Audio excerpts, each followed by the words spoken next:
ziua, tăicuță! Bună să-ți fie și matale inima, dar cu ce treburi pe la noi? Cumva în control? Nu, tăicuță, în vizită, să văd și eu locurile. Da, locurile sunt frumoase, da. Să știi. Dar ia date matale mai la umbră, că e o căldură. O ulcică de apă rece de la frigider, ai bea? Nu, lăsați, nu vă deranjați, mulțumesc. Și cum ziceai, în vizită, nu?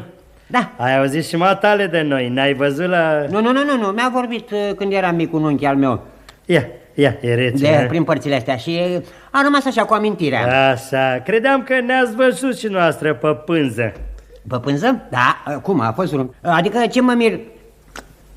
Asemenea locuri mai rar și apa e grozavă, tăicuță. Ce înseamnă apa de fântână?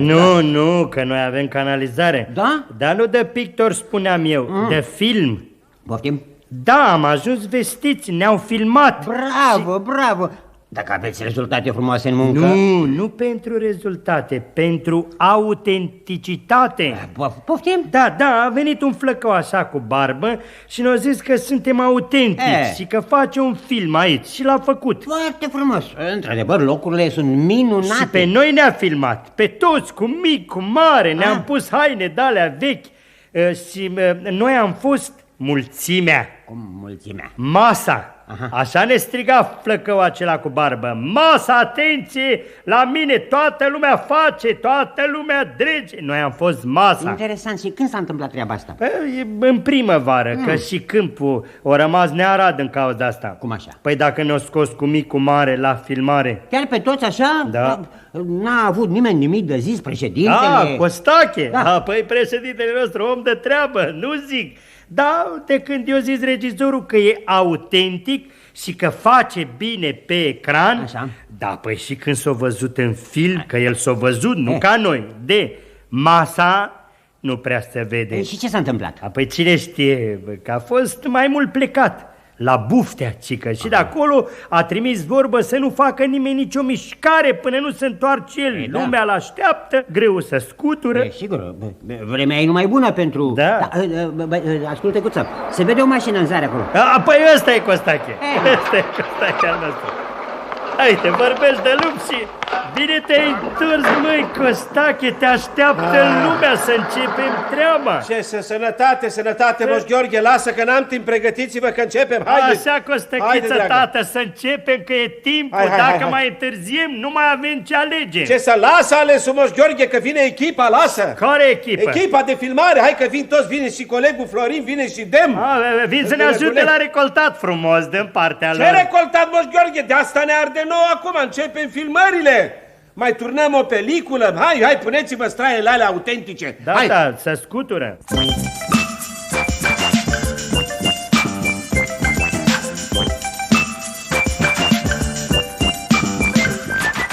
Plăcerile yachtingului. Adaptare radiofonică după Jerome K. Jerome.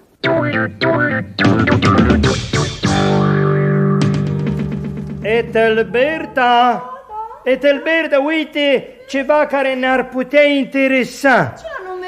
Pentru amatorii de yachting, ocazie unică, ștrengarul iolă de 28 de tone.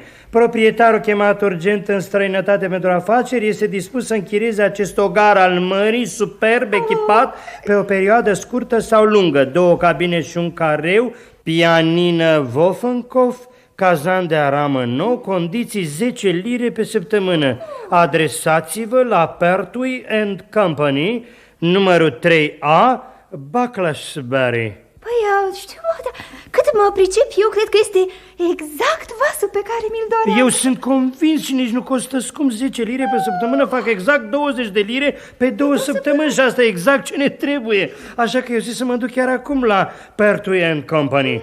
Între timp tu fă o listă a lucrurilor necesare și dacă totul merge bine, luni suntem în larg.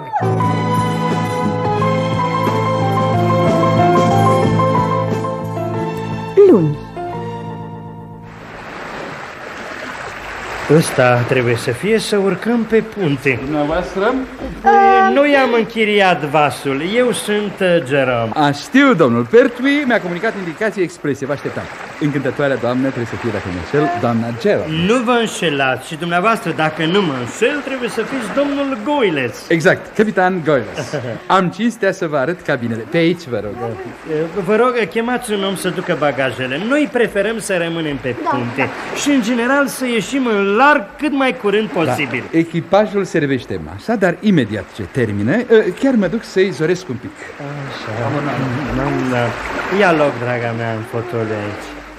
Vai, ce minunată priveliște. Vai de mine, mare astăzi. Ne vom simți minunat, a fost o idee genială. Da, dar le trebuie cam mult pentru masă. Suntem în vacanță, nu ne grăbim. Da, dar dacă în decurs de 14 zile vor reuși să dea gata chiar și numai jumătate din proviziile pe care am fost nevoit să le plătesc, în afara chiriei vasului, le va trebui destul timp pentru masă. Mai bine să nu-i zorim, că altfel nu apucă să consume niciun sfert din bucate.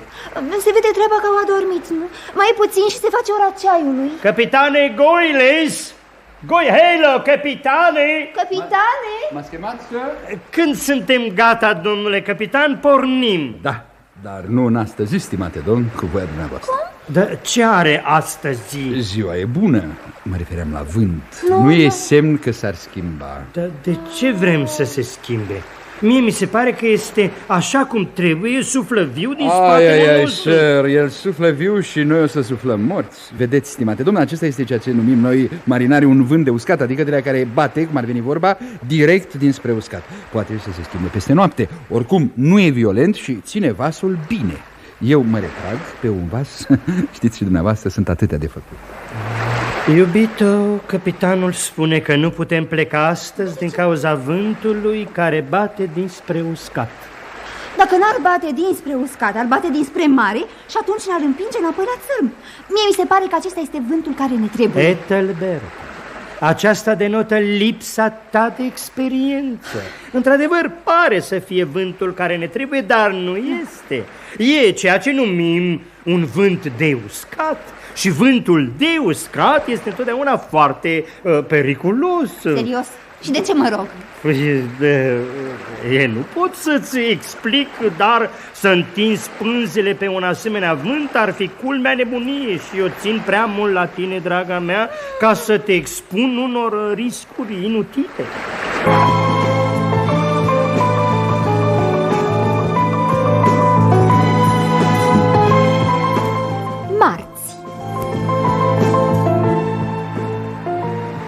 Bună dimineața, capitane! Vântul a virat simțitor către nord. Ai, sir, e neplăcut, dar n-avem încotro. Nu credeți că e posibil să plecăm azi? Vezi, mata, stimate domn, dacă ar fi să mergi la Ipswich, nici că s-ar putea mai bine pentru noi. Însă destinația noastră fiind, vezi, mata, o coastă olandeză, ce poți să faci cu asemenea vânt? Asta e.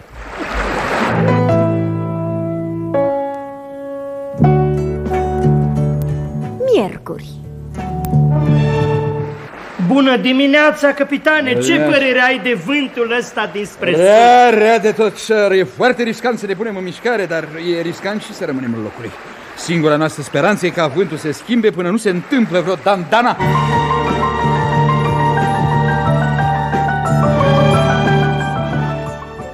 Joi.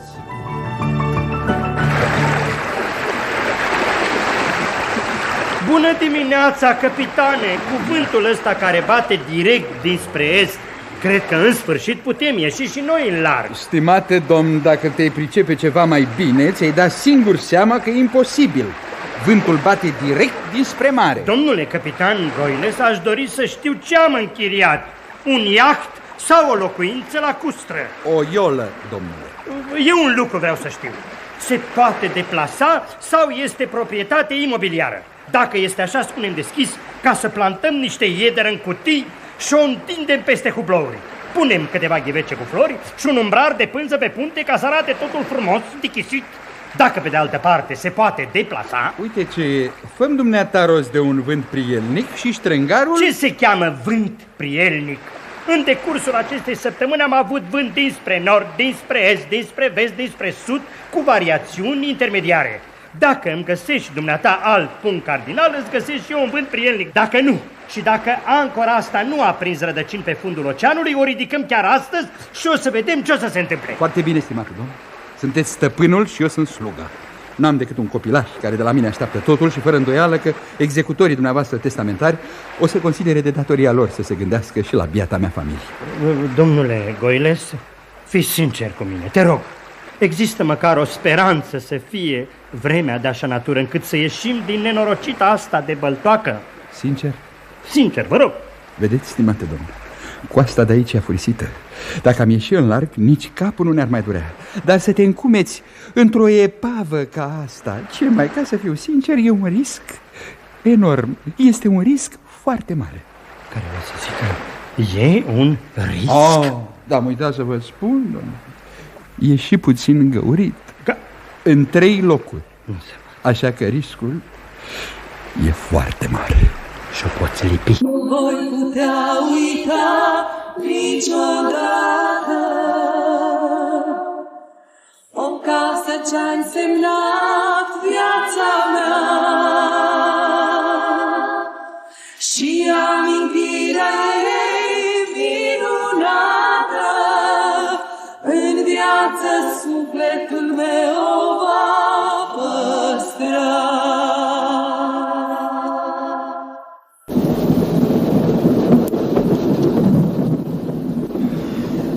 Am de mers vreo 2 ceasuri bune. Bine că am cartea asta. Ia să vedem noi unde au rămas. Așa. Detectivul particular se adânci comod în fotoliu și începu să mediteze la stadiul în care ajunsese enigma. Cu mișcări mecanice își aprinse o nouă țigară. Alo, unde te trezești aici? Nu vezi că e compartiment pentru nefumători? Vă rog să mă iertați, am să ies pe culoare. Tineretul din ziua de azi n-are niciun respect pentru călători. Nata, ce părere ai? Da, sigur. Citește, mai că citește. Așa, nu ca dumnealui care se cultivă numai cu mahorcă.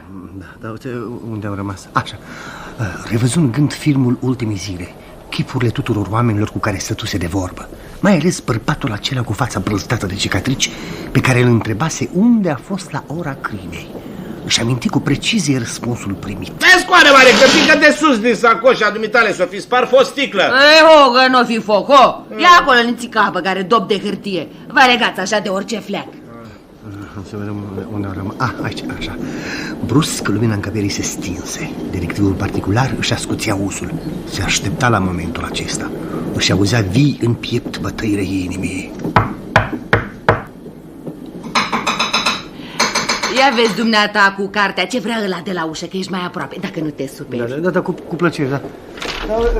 Văd că am încuiat cineva ușa, văd. Păi eu am închis-o, să nu te deranjeze fite cine l-a citit. Dacă aveți locuri libere, de ce vă închideți pe dinăuntru? Ce e compartiment particular? E pentru toată lumea. Da, bine, vă rugăm să... Da, se poate? Scuzați, da. Lasă, babă, nu te mai uite așa. Vezi, da, poate. Mă duc pe rost. Nici nu mai știu acum. Nici nu mai știu unde am rămas. Asta, de aici că mă așez. Da, stați. Unde? Nu mai știu ce citeam. Aici sunt, da. Întunericul era atât de perfect încât nu se mai zărea nici focul din cămin. Spune fiecare. Simți o moleșeală suspectă invadându-i trupul și atunci își dădu seama că whisky-ul îi fusese drogat de cineva. Auzi pași în spatele său, simți în ceafă țeava unui revolver și cineva îi spuse cu o voce lugubră. Când vine ea cu Cico? Ce stai așa, Tolenidove, ce faci? Ce, nu vezi? Te faci că nu vezi, nu? Ai putea să mă ajut să urc Damigeana în plaza de sus, că te văd destul de înalt și solid. Sunt sigur că da, vă rog. Hai, ușor, nu pitroci. Citeam. Da, mă rog, citește, dar în pitrocești, vinul nu se poate, vă rog. Dar ce ești, piscicultură? Ce faci, mea ta, în viața particulară? Ce să eu, Damigeana, nu? Așa, lasă, că și tramvaie faceți la fel. Da, certăresc mai ești bate. Lasă băiatul să citească, că trebuie la examene. Păi examene să dau acasă, nu aici. Parcă mai știu, Doamne. Am plătit bilet. M-au zăpăcit, m-au nebunit, nu mai știu de unde. Am plătit bilet. În sfârșit am găsit-o. Ființa îi se încordă ca un arc de pendulă. Dintr-o dată își văzu înnoruit tot planul serii. Încercă să dibuie pe întuneric după un obiect contundent, dar necunoscutul își încleștă un braț în numărul său și spuse cu o voce metalică. Nu servești dumneata puțin curcan? Cu mâna mea l-am făcut, ai și o bunătate. Să rămână, dar acum nu mi-e foame, zău, vă rog. Atunci poate cauți în geamantaniții sare. Bă-tor norocul că eu uitai acasă pe-a mea. N-am sare, n-am nici usturoi, eu nu consum la drum, vă rog. Dar ce citești acolo, O carte, îi zice Mâna însângerată. De anatomie, învață, maică, învață, că nu te mai întâlnești cu ani. Că nu învăț, citesc. Și nici nu citesc, deschid uși, urc damigene, caut sare și nu mai înțeleg nimic din cartea asta. Are dreptate, băiat, tu să lăsăm. Ăla cu Pepsi a trecut. Cu Pepsi, apucă Pepsi, apucă fotolul departe și îl zbi brusc înapoi. Aș mânca ceva. Necunoscutul, luat prin surprindere, resimți șocul din plin. Se auzi un geamăt și peste o secundă cei doi erau încleștați pe covor într-o luptă Te omor, babă, dacă mai... O împușcătură porni în gol. Aproape imediat afară răsună, alarmat, fluierul unui polițist.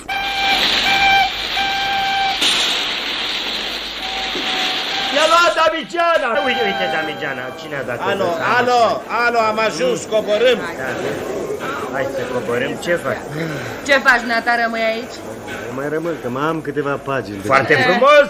Mă bucur că mai sunt și tineri studioși și ajută-mă să dau jos Damigeana aia, că ești destul de înalt, nu te face că nu vezi. Că de-aia scrie jurnalele că mai e tineri fără destulă educație. Cât de sus? Sus de tot, la cabană. La cabana trei brazi, la cabana trei brazi, în Poiana din vârf ne-am întâlnit. Și dumneavoastră tot prin Lotopronosport? Nu, eu prin ONT. Minunat lucru excursiile, mie îmi plac grozav. Și știți de ce? De ce? Îmi place natura. Fantastic, ce emoții poate să-mi producă ea natura. Ce emoții? Artistice. Contactul nemijlocit cu monumentele naturii. Nemaipomenit. Și eu sunt un sensibil, doamne, un îndrăgostit de aceste monumente de care vorbești. Tot în nemijlocit? Da, nemijlocit de tot. Extraordinar, dar ce întâlnire, vorba proverbului. Foarte... Care proverb? Qui s'ensemble se adună. Să facem cunoștință. Permiteți, Gică Briceac. Încântat, Costel zis Dalton. Dalta. Da, vezi culorile invers? Nu, dragul meu, Dalton, de la Daltă. Da, uite, vezi cum nu mă duce capul, ce să fac. Și eu, pe unde am trecut, poți recunoaște cu ușurință traseul. Peste tot am contribuit la acțiunea de marcare. Ca și mine! Păi ce poate fi mai înălțător decât să lași generațiilor viitoare numele tău dăltuit în lemn? Personal prefer piatra, că e mai veșnică. Vorba proverbului. Care? Apa trece, pietrele rămân și odată cu ele și numele nostru. Uite, un perete stâncos din Retezat este martorul unui moment crucial din viața mea. Acolo, dragul meu, am cunoscut-o pe actuala mea soție, pe Sevastița, în Retezat, în piatră. Aoleu, ați folosit tot simbolul inimii străpunse de o săgeată? De 2 săgeți! Păi, știți, a fost o dragoste imens de mare. Da, îmi place, aveți spirit inovator? Unde mai pui numele noastre într-un chenar cu motive folclorice de fluturi. Mi-a luat câteva ceasuri bune de dăltuită. O adevărată creație. Recunosc, dar am avut și muză. Da, ascuțită, că nu poți în piatră. Știi că și mie un brad din fața geamului unei tinere pe care am cunoscut-o la Poiana Țapului mi-a fost suport pentru o nemuritoare declarație de dragoste. Ai încercat și pe alți arbori? Nu, dar nu, uite... Fagul este cel mai potrivit pentru bazoreliefuri, dar acolo în fața geamului ei nu creșteau decât conifere. Ce să fac? Era o cucută, dar nu ține, știți, trebuie să... Dumneata ce stil de lucru ai? Dur. Adică, în primul rând, să știi, dragul meu, o bună pregătire începe încă de acasă. Da, ca păi lucru, ziua bună se cunoaște, nu de acasă, sigur. Să nu spui că exersezi pe mobilier, că nu te cred. Cum să distrug bunătatea de mobilă? Dar întotdeauna am grijă să iau în bagaje unelte de diferite tipuri. Și eu nu plec niciodată la drum neînarmat. Câteva bricege proaspăt ascuțite, un brici Zollingen. Eu am 6 dălți și un târnăcop. Da, târnăcop, pentru ce? Pentru anumite sublinieri în text, știi? Depinde și de circumstanțele înconjurătoare, dragă. Dăm un exemplu. Dacă e un moment mai crucial, scriu și numele și pronumele. Și ale ei? Fără discuție, urmează data nașterii în cifre romane, că posezi și acest gen de scriere, știi? Apoi urmează chenarul. Cu inimioare. Fără uneori alternezi cu porumbiei. Eu nu omit niciodată localitatea de reședință a persoanelor. Și de obicei caut și o cugetare foarte profundă, de preferat în versuri. Ai ceva? Uite, am scris așa, pe parângă, am lăsat așa cu dalta, scriam: când vei mânca sarmale și te vei înneca, să-ți aduci aminte de prietenia mea. Formidabil. S-a stropit-o cu lacrimi, ea cu ruji. Chiar azi dimineață am gândit una pentru stejarul acela gros din spatele cabanei. Păi, nu mă mai fierbe, spune-mi-o, te rog. Da, rămâne între noi. Te rog să Așa. Ia. Chiar dacă nu te voi mai găsi în drumul meu, în suflet îmi vei rămâne, cum e încrustat aici numele tău, Gică și Licuța. Nu sunt cam lungi versurile astea? Păi, ce să fac? Asta e? Ce vrei? Caut pomi. Nu, că am calculat. Da? Stejarul e suficient de gros. Dacă să știi că ai talent. Nu, lăsați. Doamne, dacă spun că ai talent, n-ai încercat să publici. Ba da, mi-a apărut și numele la Inutil, nu mai stăruiți. E foarte bine. Eu zic să mergem, că se întunecă și nu mai văd să-mi termin săpăturile în stânca aia de sus. Ai început ceva și mie nu mi-ai spus? O inscripție de rutină. Ia auzi. Adio și n-am cuvinte, vreau să mi te scot din minte. Așa, dar de ce nu-ți iei și dălțile? Mi-ajunge târnăcopul, vreau să-i distrug amintirea. Succes și daltă ușoară. Spor la lucru și briceag vesel.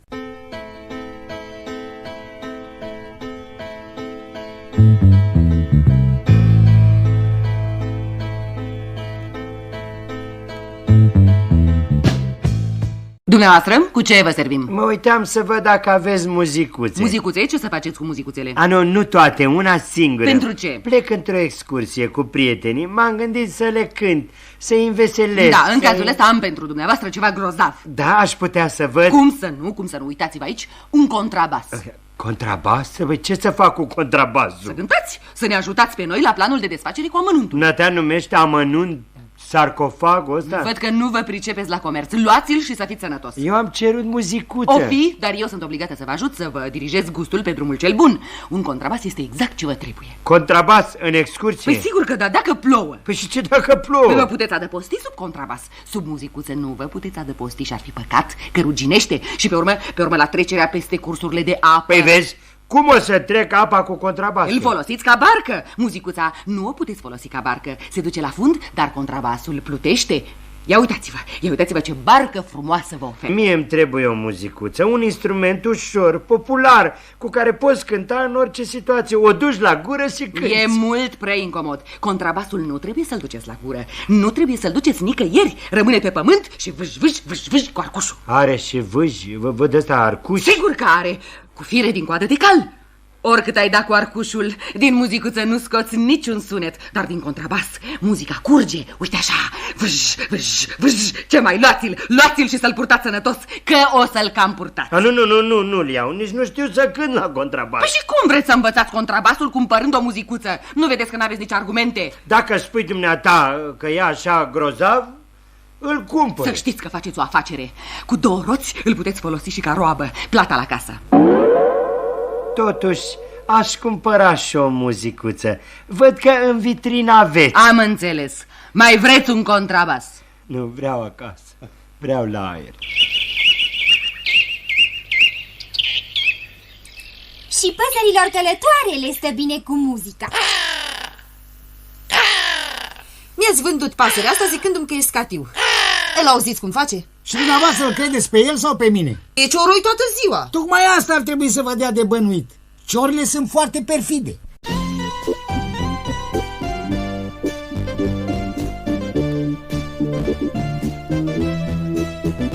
Unde-i conferențiarul? Repetă. Cum repetă? Ce repetă? Nu-mi găsesc barba, nu-mi găsesc barba. Lasă-l să vină așa, lasă-l să vină. Nu găsesc, sunt aici. Păi văd că are barbă. Asta e a mea. Va să zic că fii atent, dumneata, intri în scenă și spui. Știu, stimați oaspeți, vă prezint un mic îndreptar pentru iubitorii de literatură, având scopul de a lămuri definitiv anumite noțiuni.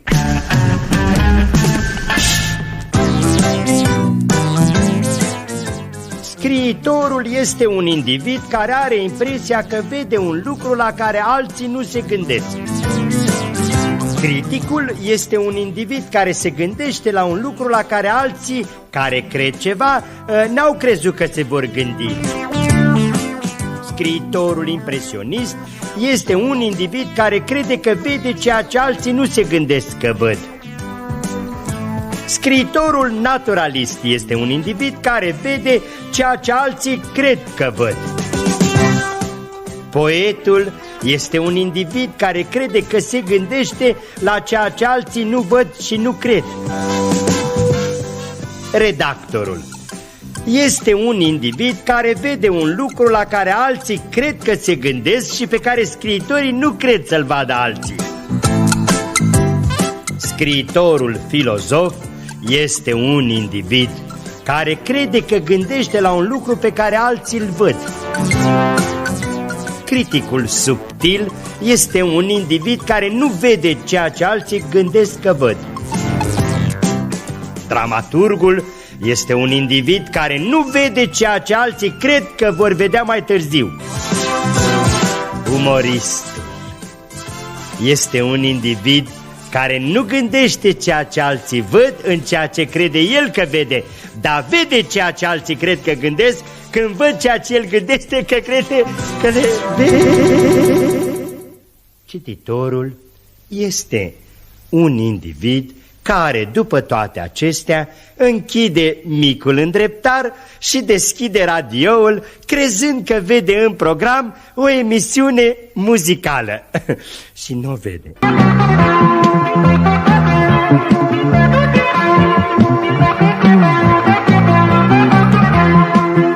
Bună dimineața, eu sunt... Bună dimineața, știu, sunteți tovarășul Grigore, eu sunt secretara dumneavoastră, vă așteptam. V-am și pus pe birou 3 garoafe din banii mei, în semn de bun venit. Vă mulțumesc. Sper că o să țineți cont să recuperez 3 zile. Ați văzut cele 3 garoafe ce frumoase sunt? 3 zile că se căsătorește nepoata mea Gina la Vatra Dornei. Bine, da... Știu, să trecem direct la munca noastră. Vreau să vă spun de la început care e programul dumneavoastră. Dacă îl respectați, să știți că o să fie bine. Vă spun că am experiență, până acum am schimbat 4 ca dumneavoastră. Sunteți al 5-lea. Așa e la cooperativa noastră. Deci, la ora 8 vă trimit mașina să vă ia de acasă. Păi eu trebuie să fiu la 7 la birou. Nu se poate, la ora asta sunt la coafură, amoră. Nu vreți să fiu aici reprezentativă? Cum o să fiu reprezentativă necoafată? Bine, dar aș Ce bine, nu e bine deloc, că eu trebuie să ajung înaintea dumneavoastră aici ca să pun în ordine treburile curente. Dar sunt delegați din provincie care vin mai devreme. De ăștia se ocupă tovarășul Pantelică. Dumneavoastră aveți treburi mai importante. La ora 8 și 15 să fiți aici pentru că vă servesc cafeaua. Apoi de la această oră nu mai sunteți aici pentru nimeni. Sunteți la minister. Și dacă sună ministerul? Fiți atent, vă dau legătura. Când sun o dată, e ministerul. Când sun de 2 ori, e soția. Soția cui? Soția dumneavoastră, că doar nu a mea. Păi eu nu sunt căsătorit. Foarte rău că mi încurcați sonerile.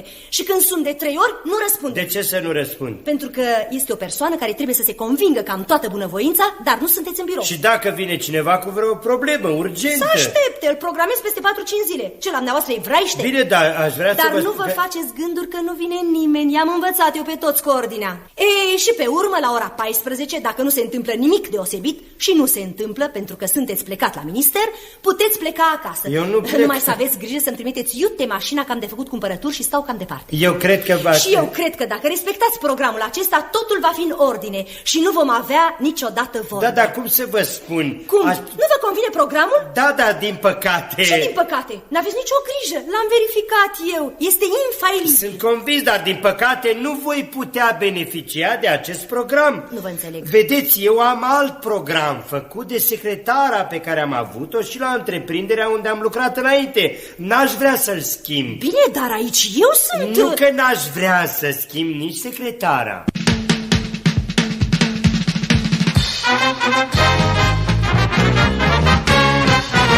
Păcat. Îmi plăcea programul. Regret, am alt program.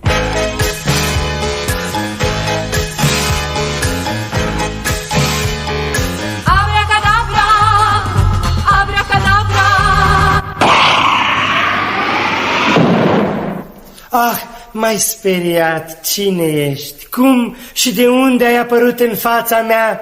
Eu sunt o zână. Ei, lasă-mă. Spune-mi o dorință și ți-o îndeplinesc imediat.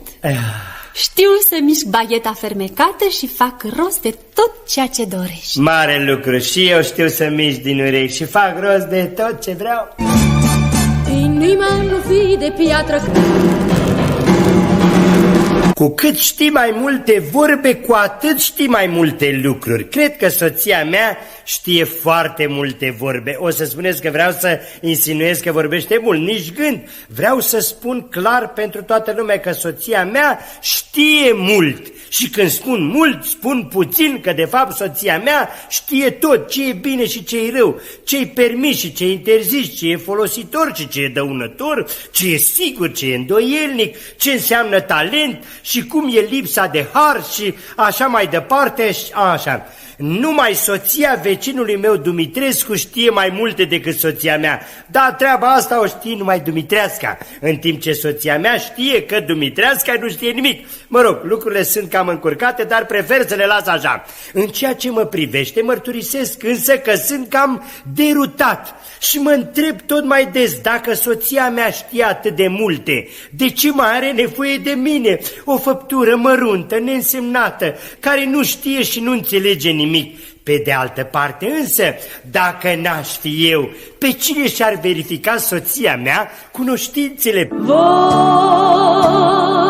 cânta iubirea, voi iubi cântând.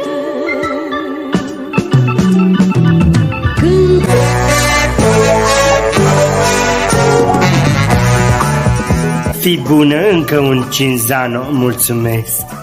Mulțumesc, ce bună sunteți, dumneavoastră mă înțelegeți. Uite, soția mea nu mă înțelege, nu este capabilă să mă înțeleagă și câte nevoie am să fiu înțeles. Caut o inimă care să mă înțeleagă, așa ca dumneavoastră, mai dați-mi un pahar.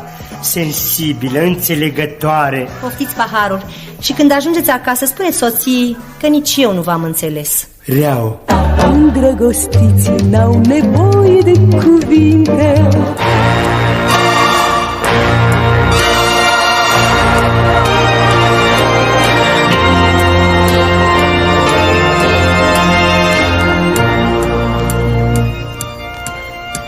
În sfârșit, iată-te, de când te aștept. Pe mine? Da, pe tine. Scuzați-mă, nu mi-amintesc să ne fi cunoscut. Vai, da, te cunosc de o viață. Da? De unde mă cunoașteți? Din vis. Tu ești fata din vis. Ah, am înțeles. Eu sunt fata din vis. Și? Cum și? Și mai departe? Da, este o zi splendidă. Nu vrei să ne plimbăm? Mă rog, plimbarea mea duce pe bulevard, apoi a doua la dreapta, prima la stânga și înainte până la piață. Perfect, minunat, așa mi-am imaginat și eu un vis. Ne vom plimba a doua la dreapta, prima la stânga și până atunci dăm voie să fiu cavaler, să-ți duc sacoșa. Nu! Te rog! Nu te sfătuiesc! Insist! Vei regreta. Insist, iar sunt cavaler. Bine, poftim. Sunt... da, ce ai nea? Cărți, 15 volume. Hai să ne plimbăm acum. Da, hai să ne plimbăm, țică. Hai. Și spune mai departe. Eu sunt fata din vis și... Da, știi, mi-a rupt umărul. În vis te erai fără sacoșă. Și... dar dacă mi-aduc bine aminte, nici măcar nu ne plimbam. Stăteam la o masă, la un Pepsi. Ia uite cofetăria asta de aici, exact ca în vis. 2 Pepsi, te rog, și gips.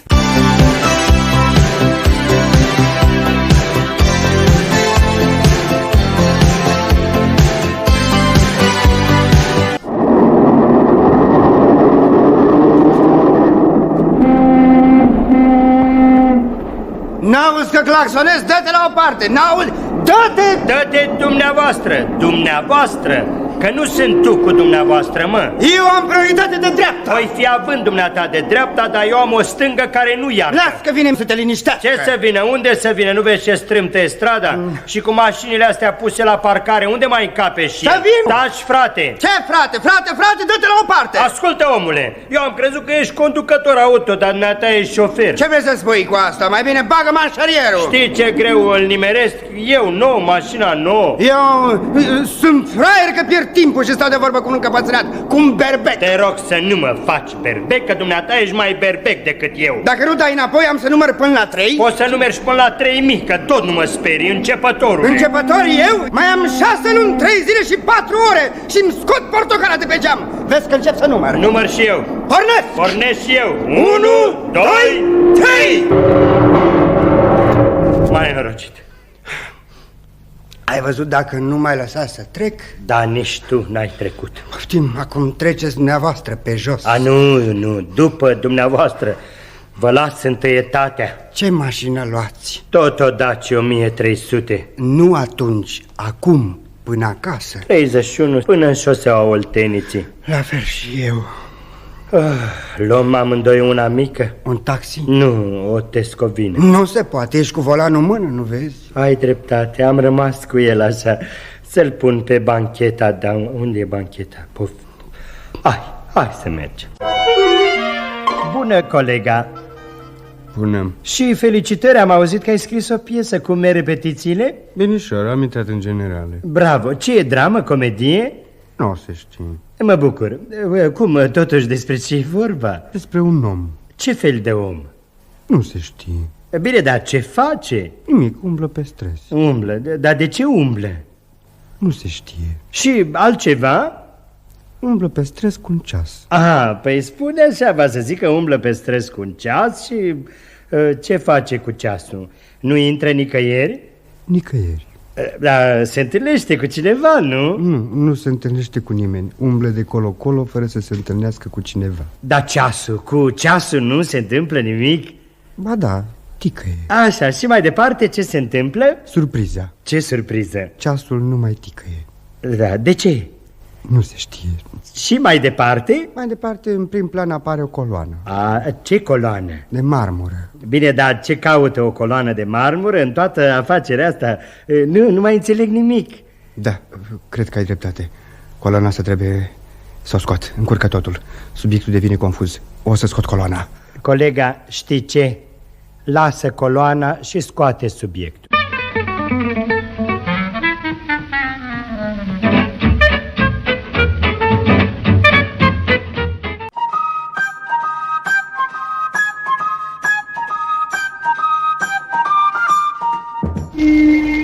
Alecule, să trăiești, ce faci, mă, băiatule? Să trăiești, bătrâne, de când nu te-am văzut? Din toamna trecută. Exact, de la pastrama aia grozavă cu musti.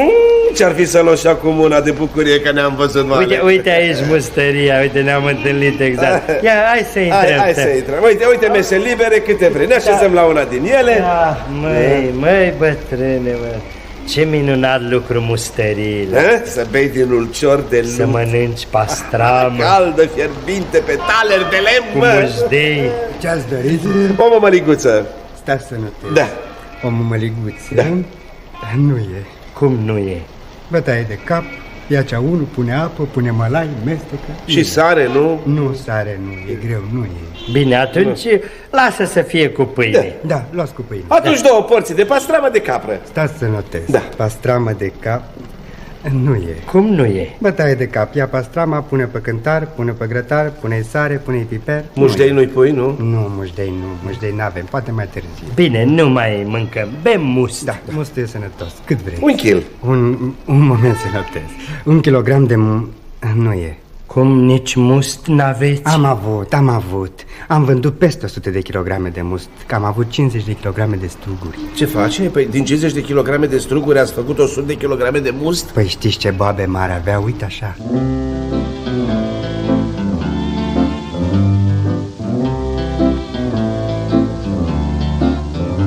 O nouă pagină în albumul nostru. O pagină de succes din literatura satirică. Alphonse Allais. Decorul, orașul Philadelphia. În prim plan, o bancă. Să intre în scenă băiețașul cel sărac. Păi aici scrie că trebuie să intru în bancă. Hai, intră, publicul așteaptă. Primo tempo. Sau povestea băiețașului sărac și a bancherului cel bun. Bună ziua, domnule bancher.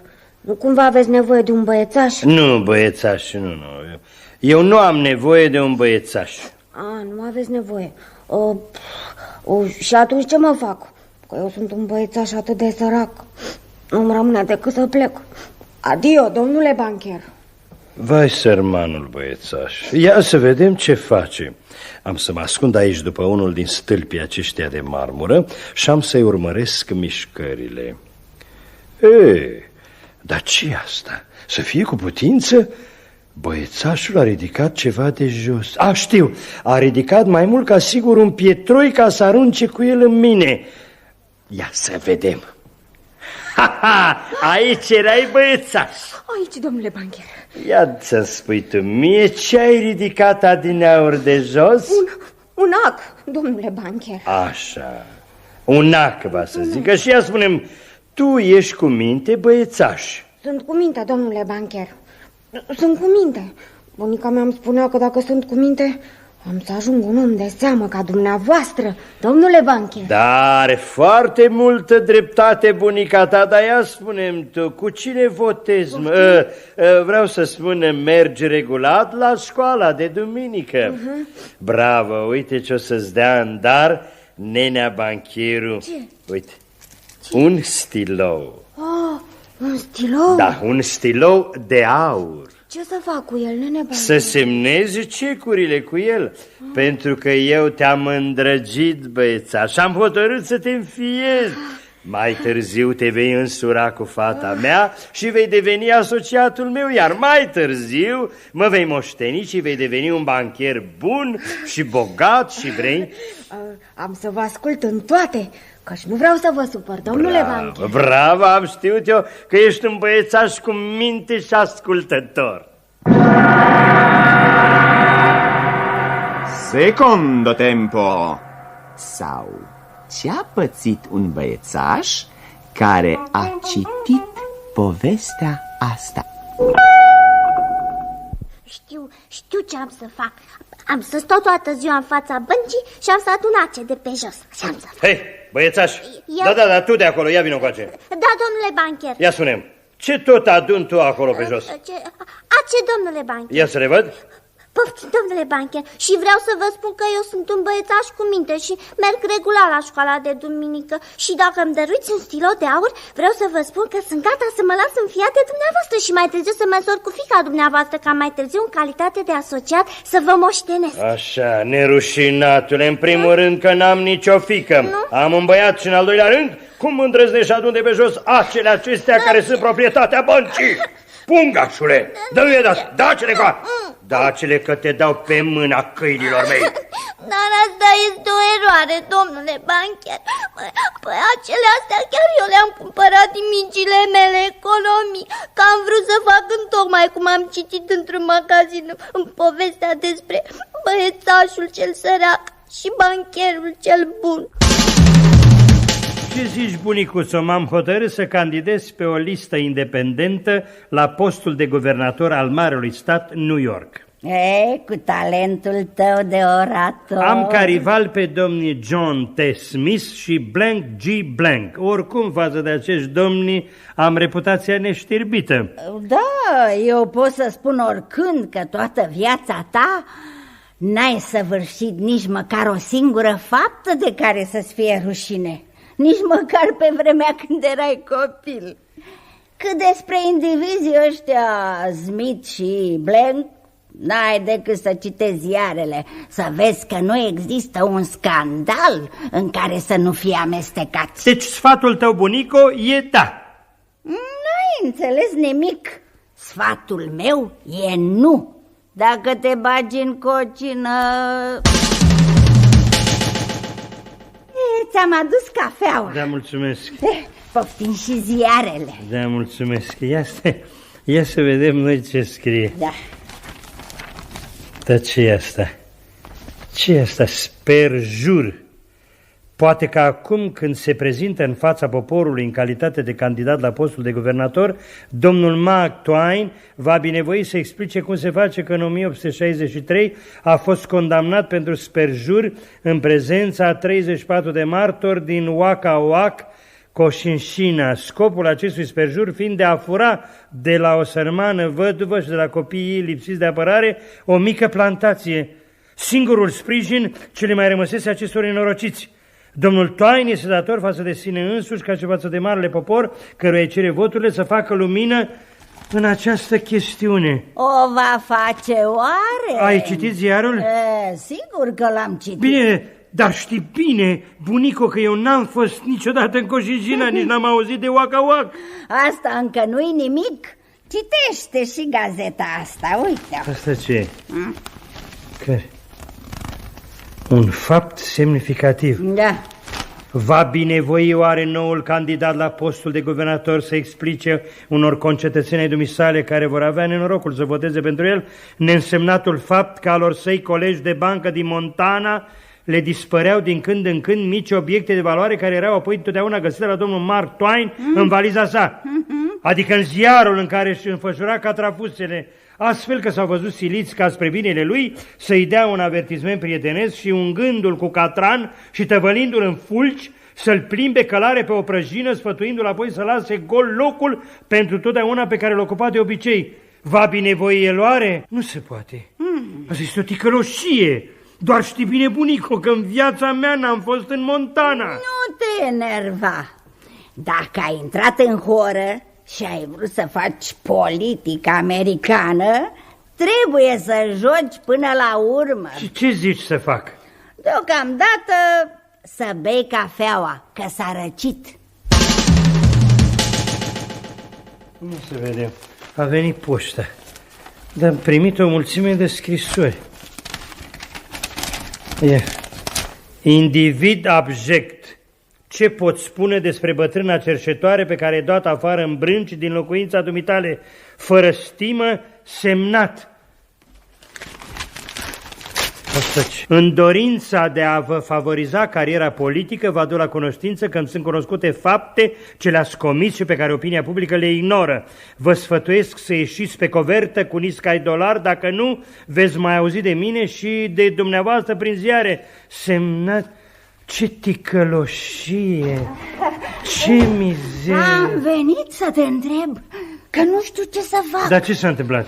În fața casei s-au strâns vreo 30 de copii de toate vârstele, care strigă că tu ești tatăl lor, că i-ai părăsit și că nu-ți îndeplinești cele mai elementare datorii de părinți. Miserabili, miserabili! Dacă aș putea să pun mâna pe adevărații lor tați. N-a ieșit prea bine. Ți-am spus că-s vreo 30, dacă între timp nu s-au adunat și alții.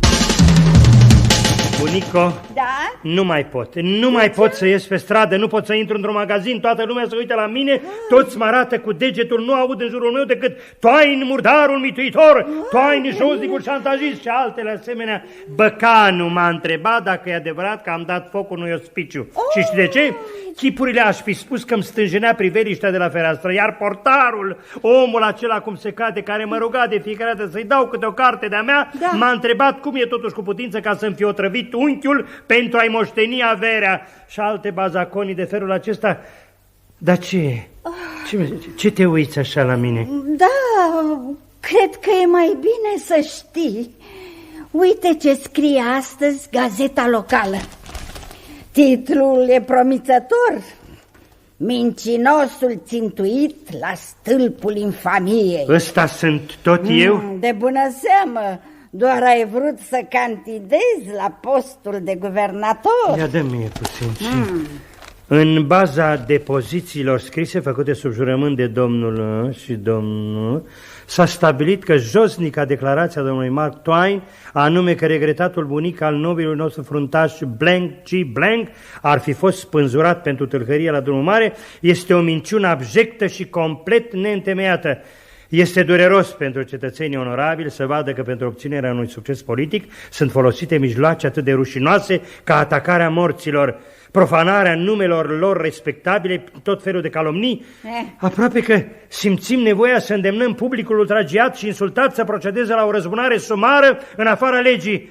Dar nu, mai bine să-l lăsăm pradă chinurilor proprii sale conștiințe. Dar dacă mânia va învinge stăpânirea de sine a publicului, iar acesta în furia sa oarbă va aduce calomniatorului injurii corporale... Lasă, este cu totul evident că niciun juriu nu-i va putea recunoaște ca vinovați și niciun tribunal nu-i va putea pedepsi pe făptași. Vă să zică, așa, stai puțin, așa să scriu direct, către, ținând seama de faptul că nu pot face față cerințelor unei campanii electorale, îmi retrag candidatura pentru postul de guvernator. Al dumneavoastră sincer, care pe vremuri a fost un om cinstit, dar acum este Mark Twain, infamul sperjur, hoțul din Montana, profanatorul de morminte, murdarul mituitor și josnicul șantajist. Ce spui, bunico? Ce să spun? Spun că dacă ai fi fost toate acestea, ai fi avut șansele cele mai mari să învingi în alegeri.